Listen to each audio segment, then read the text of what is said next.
So they told you that nothing good could come from falling away from Christ.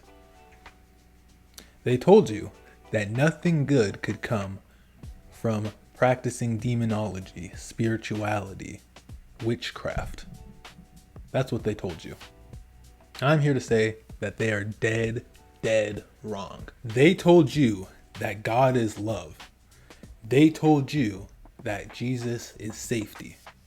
They told you that the devil is bad, that Lucifer is bad, that God is good. All right, so let me clarify what I mean when I say demons. What I mean by that is I don't mean actual malicious entities or parasitic entities.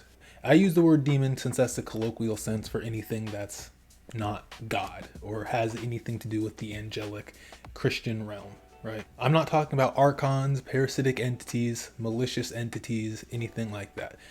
What I'm talking about are demonized gods from other cultures and times. All right, so for some quick context about me and who I am. So I grew up pretty culturally Christian. My parents took me to a Methodist church for many years growing up.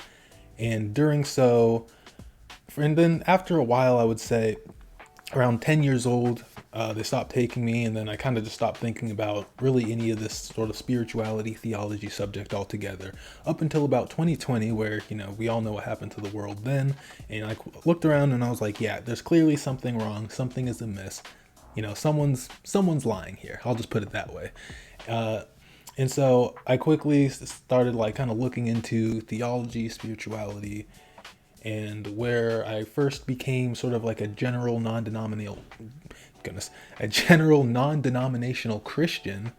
And then within a few years, I found Catholicism, and where I quickly became a tradcath nationalist, sort of that kind of type, right? And I was really a hardcore Catholic. I need to stress this. Like, if you knew me during this time period, from like 2020 to like 2023-ish, I was very devout. You know, was I the perfect Christian? Obviously not. According to the Bible, nobody is. But guess what? I tried, right? Anybody who knew me at that time would tell you, hey, he's trying.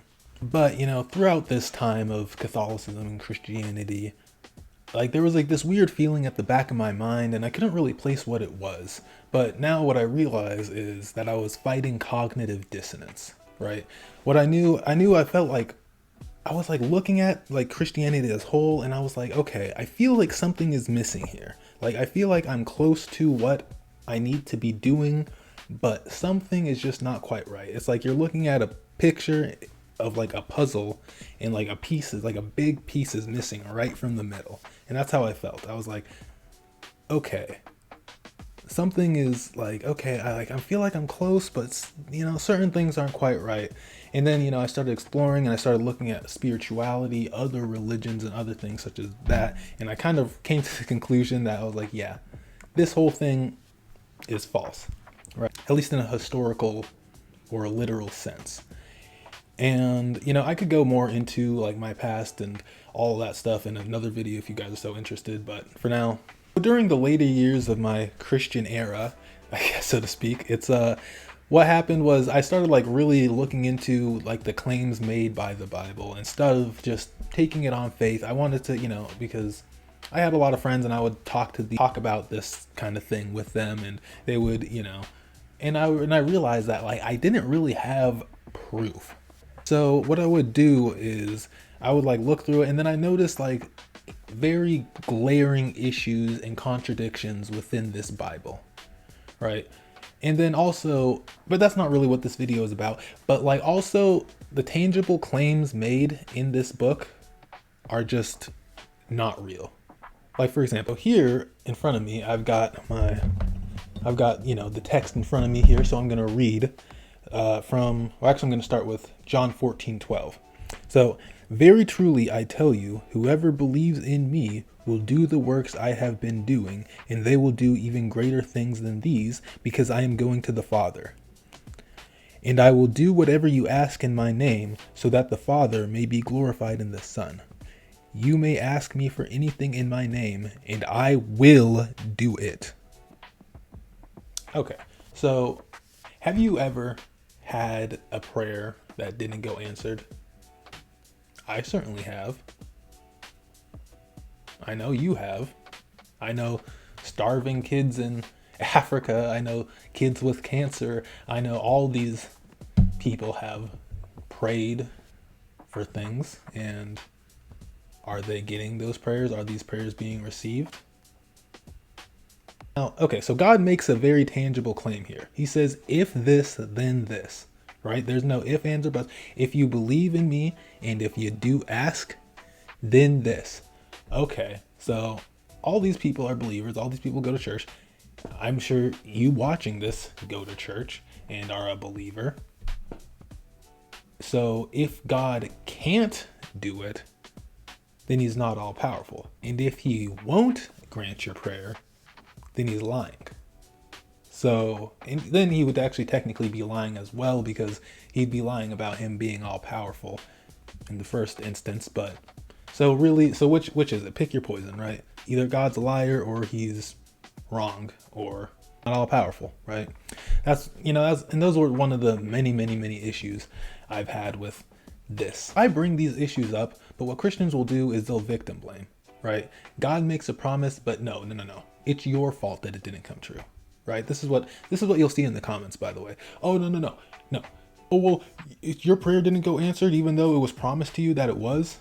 Oh, well, it's because you are a sinner. It's because you are whatever. You just don't understand God's ways. God's ways are higher, and it's like, okay. If God isn't answering your prayers, it's low-key your fault, but there's a simple solution. Let's say you pray every day for your dream Leon Edwards physique, but you supplement that prayer with trash eating and sitting on the couch all day. It's like, yeah, of course that prayer wasn't answered. Right, so promises made versus promises kept. Not great. And if the foundational belief system is built on a claim and it fails real world tangible testing, then it cannot be. This is the issue, right?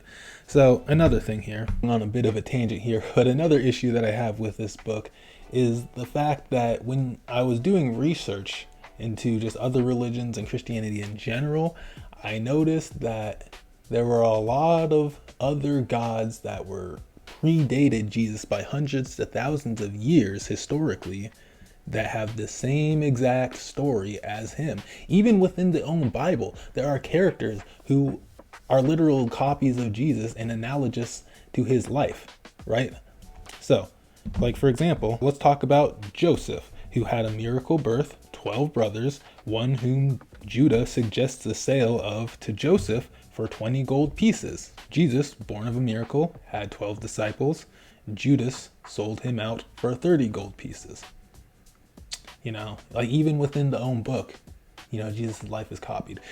Attis, Horus, Krishna, all of these gods who are all born of a virgin, all performed miracles, all had 12 disciples.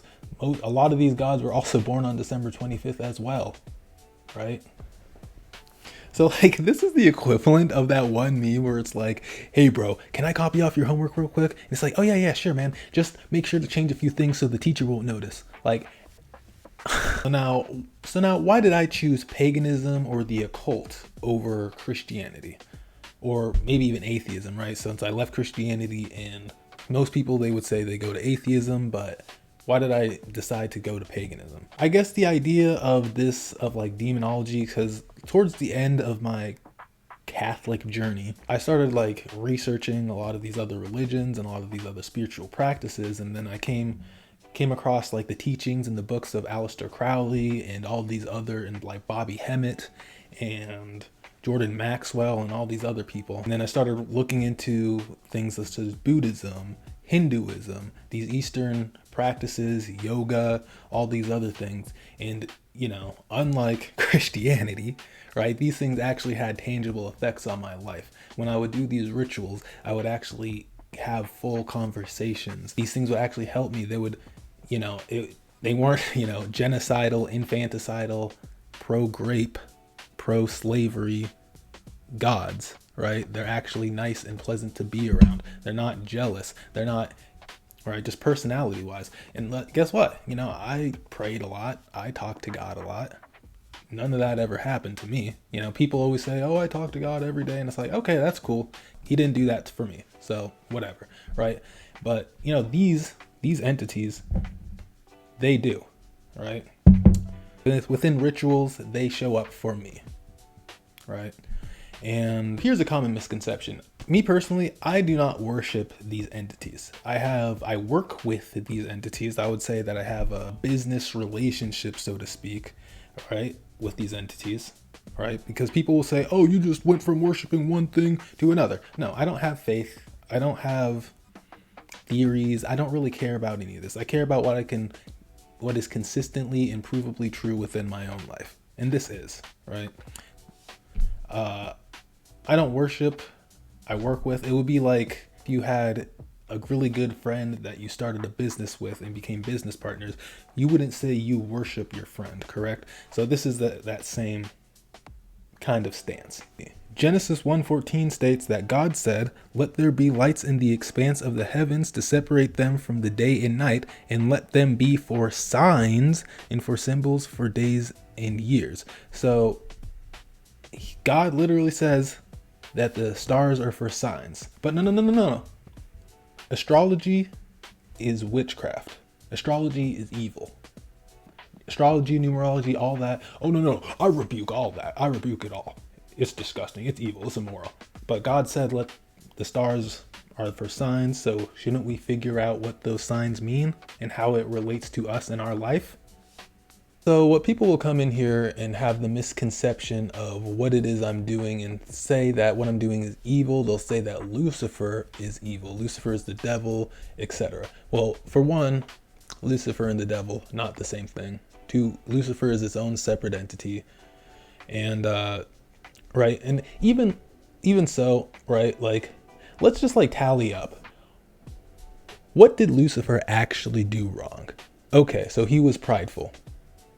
Okay, is that whatever, right? Is it better than infanticide, genocide, slavery, using grape as a punishment for Lot's wife, right? So like, who would you rather hang out with?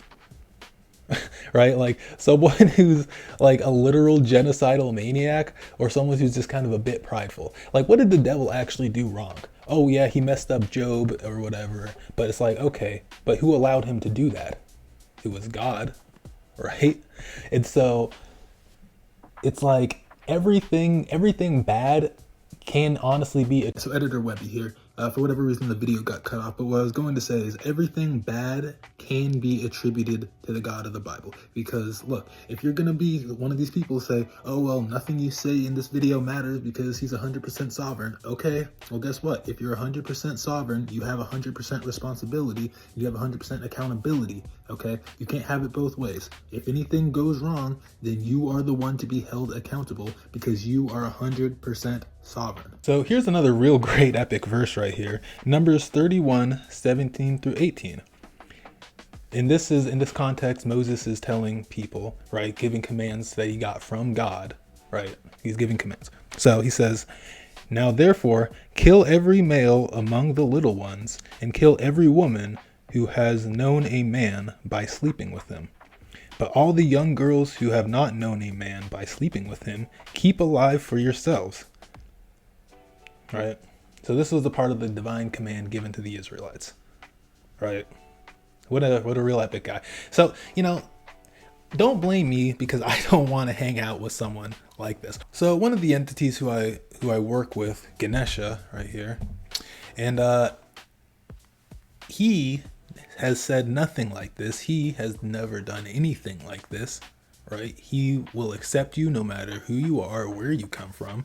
Like, the only really bad thing that you could say about Ganesha is he's a bit of a troll and kind of a prankster sometimes, but like slavery to prankster, child grape to being a bit of a prankster, like, guys, okay, but oh wait, but it's the New Testament though. The New Testament was what matters. The Old Testament was done away with. That's the whole point of Jesus's, incarnation.